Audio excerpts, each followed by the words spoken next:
খুশি করার জন্য আসি নাই। নেতা 500 টাকা দেবে, 1000 টাকা দেবে, ওই কারোর জন্য আমরা দাড়িপাল্লা প্রতীক বানানি আসি নাই। আমরা নিজের গাইডের টাকা খরচ করে আসছি। এটা একান্ত ইসলামের ভালোবাসার জন্য। এখানে নিজের টাকা খরচ করে আসে, এখানে কেউ টাকা দেয় না। একান্ত ইসলামের ভালোবাসার জন্য আমরা সবাই এখানে উপস্থিত হয়েছি। আলহামদুলিল্লাহ। আমার প্রিয় দাড়িপাল্লা, ইনসাফের দাড়িপাল্লা। আল্লাহ বলছে ইনসাফ, ইনসাফ মানে ন্যায় বিচার, ইনসাফের প্রতীক দাড়িপাল্লা। আল্লাহকে খুশি করার জন্য আসছি।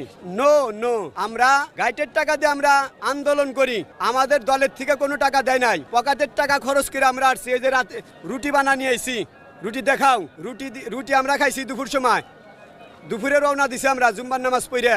আমরা এই কতক্ষণ আগে সরার উদ্যানে চলে আইলাম, সিরাজগঞ্জ জেলা। জুম্মার নামাজ পড়ে রওনা দিছি, আমরা এই দুজনই চলে আসছি। কিন্তু আমাদের কাফেলা আসবে ফজর নামাজ পড়ে, 40 খানের মতন গাড়ি আসবে, প্রচুর লোক হবে, প্রচুর লোক।